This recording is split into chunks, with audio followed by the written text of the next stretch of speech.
সারাদিনের নিউজ বৃত্তান্তে আপনাদের স্বাগত। আপনাদের সঙ্গে রয়েছে আমি অনিন্দিতা। দেশ থেকে রাজ্য, শহর থেকে গ্রাম, দিনের গুরুত্বপূর্ণ খবর নিয়ে শুরু করছি সারাদিনের নিউজ বৃত্তান্ত।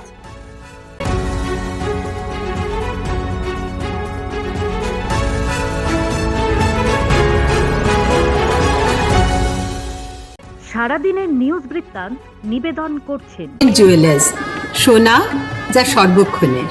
Agnishwar jewellers, NS road, Raiganj. Shri Dhaka jewellers, আভিজাত্যের গয়না। ত্রিনয়নী জ্যোতিষ কার্যালয়, শ্যামপুর মোড়, দেবীনগর, রায়গঞ্জ। নেশামুক্ত সমাজ করতে Raiganj unity foundation, Rupahar, Raiganj. North বেঙ্গলের সেরা সুপার স্পেশালিটি হাসপাতাল জীবনরেখা। চেষ্টা নেশা মুক্তি কেন্দ্র, দেবীনগর, রায়গঞ্জ। হেমতাবাদ বাস স্ট্যান্ড থেকে তুফানগঞ্জের সরকারি বাস পরিষেবা শুরু। সোমবার সন্ধ্যায় আনুষ্ঠানিকভাবে এই বাস পরিষেবার উদ্বোধন করা হয়। হেমতাবাদ বাস স্ট্যান্ডে এই উদ্বোধন অনুষ্ঠানে উপস্থিত ছিলেন হেমতাবাদের বিধায়ক তথা মন্ত্রী সত্যজিৎ বর্মন, আইএনটিটিইউসির জেলা সভাপতি রামদেব সাহারি, ব্লক সভাপতি সৌরভ আলী, তৃণমূল কংগ্রেসের হেমতাবাদ ব্লক সভাপতি আশরাফুল আলী, ব্লক সহ সভাপতি মজিবুর রহমান, যুব সভাপতি আশিক নওয়াজ সহ অন্যান্যরা। প্রতিদিন ভোর 4:30 এই বাস হেমতাবাদ থেকে তুফানগঞ্জের উদ্দেশ্যে রওনা দেবে। বাস পরিষেবা শুরু হওয়ায় খুশি এলাকার বাসিন্দারা। সুরেন্দ্রনাথ মহাবিদ্যালয়ে রায়গঞ্জ গণিত বিভাগের উদ্যোগে সোমবার মহাবিদ্যালয় প্রাঙ্গণে যথাযোগ্য মর্যাদায় পালিত হলো 14তম জাতীয় গণিত দিবস এবং ভারতীয় গণিতের যুবরাজ শ্রীনিবাস রামানুজের 139তম জন্মবার্ষিকী। সোমবার দুপুর 12টা থেকে শুরু হওয়া এই অনুষ্ঠানে সভাপতিত্ব করেন সুরেন্দ্রনাথ মহাবিদ্যালয়ের অধ্যক্ষ ডক্টর চন্দন রায়। অনুষ্ঠানের প্রধান অতিথি হিসেবে উপস্থিত ছিলেন রায়গঞ্জ বিশ্ববিদ্যালয়ের গণিত বিভাগের বিশিষ্ট অধ্যাপক ডক্টর অশোক দাস।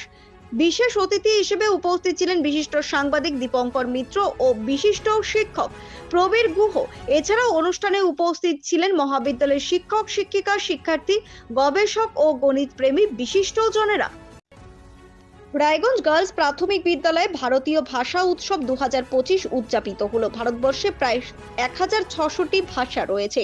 সেই ভাষার বৈচিত্র্যকে জানা এবং বোঝার জন্যই বিদ্যালয়ের পক্ষ থেকে ভাষা উৎসবের আয়োজন করা হয়। বিভিন্ন ভাষার মধ্যে বিশেষভাবে গুরুত্বপূর্ণ কিছু ভাষা যেমন হিন্দি, রাজস্থানী, তামিল, তেলেগু, গুজরাটি, বাংলা, উড়িয়া, উর্দু, ইংরেজি, মালয়ালম প্রমুখ ভাষার জন্য বিদ্যালয়ের পক্ষ থেকে একটি ল্যাঙ্গুয়েজ ট্রি মডেল হিসেবে যেমন রাখা হয়েছিল, তেমনি বিভিন্ন ভাষাভাষীর মানুষের পোশাকে ছাত্রছাত্রীরা নিজেদের কথোপকথনকে তুলে ধরে। আমাদের ভারতবর্ষ বিভিন্ন ভাষাভাষীর দেশ, তাই ভাষা উৎসবের মূল উদ্দেশ্য হলো অন্যান্য রাজ্যের ভাষাগুলোকে শিশু বয়স থেকেই পড়তে ও বুঝতে পারা, যাতে ভবিষ্যতে তাদের অন্যান্য রাজ্যে গিয়ে কোনো অসুবিধায় পড়তে না হয় এবং ভবিষ্যতে প্রতিটি ভাষার বইগুলি পড়তে পারবে এবং কথাবার্তাও বলতে পারবে। বছর শেষে মিলল সুখবর। দীর্ঘদিন ধরে রায়গঞ্জ তথা জেলাবাসীর দাবি ছিল দূরপাল্লার ট্রেনের। এ বিষয়ে নিউজ বৃত্তান্তের পক্ষ থেকে এই দাবি একাধিকবার তুলে ধরেছি সংবাদ পরিবেশনের মধ্য দিয়ে। রায়গঞ্জ থেকে দূরপাল্লার ট্রেনের জন্য সবচেয়ে বড় অসুবিধে ছিল রাধিকাপুর টার্মিনালে পরিকাঠামোগত অসুবিধা। অবশেষে ভারত সরকারের রেল মন্ত্রকের তরফ থেকে মিলল সবুজ সংকেত। রেল মন্ত্রকের তরফ থেকে বিজ্ঞপ্তি প্রকাশ করে উত্তর পূর্ব সীমান্ত রেলের জেনারেল ম্যানেজারকে রাধিকাপুরে পিট লাইন ও সিক লাইনের জন্য অর্থ বরাদ্দ করা হলো। আপাতত প্রথম পর্যায়ে প্রায় 52 কোটি টাকা বরাদ্দ করেছে রেল দপ্তর। প্রতিদিনের প্রতি মুহূর্তের খবরের আপডেট পেতে চোখ রাখুন নিউজ বৃত্তান্তের ফেসবুক পেজে। সাবস্ক্রাইব করুন নিউজ বৃত্তান্ত ইউটিউব চ্যানেলকে।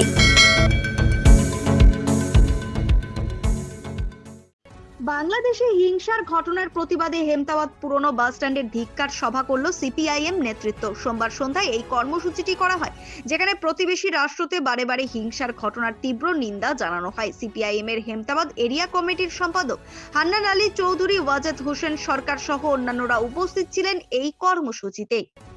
পিকনিকের মরশুম শুরু হতেই বন্ধ করে দেওয়া হলো জনপ্রিয় পিকনিক স্পট। ইতিমধ্যে রায়গঞ্জ বন বিভাগের তরফে পোস্টার দিয়ে প্রবেশ নিষেধ করা হয়েছে বাহরাইল ফরেস্টে। জানা গিয়েছে সরকারি এই ফরেস্টে ইতিমধ্যে বিভিন্ন গাছপালা লাগানো হয়েছে।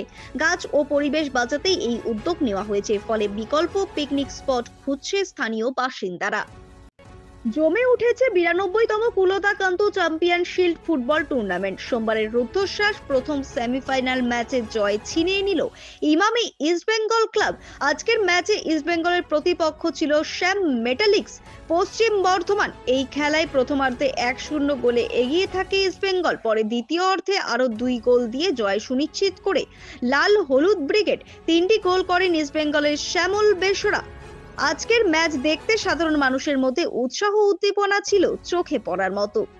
সাড়ম্বরে পালিত হলো শীতকালীন প্রাথমিক বিদ্যালয়ের ক্রীড়া প্রতিযোগিতা। রায়গঞ্জ সদর চক্রের নিম্ন বুনিয়াদী বিদ্যালয়গুলির 41তম বার্ষিক ক্রীড়া প্রতিযোগিতা অনুষ্ঠিত হলো রায়গঞ্জ করোনেশন উচ্চ বিদ্যালয় প্রাঙ্গণে। সোমবারের এই ক্রীড়া প্রতিযোগিতায় রায়গঞ্জের বিভিন্ন অঞ্চল ক্রীড়ার মাধ্যমে সফল প্রতিযোগীরা অংশগ্রহণ করে।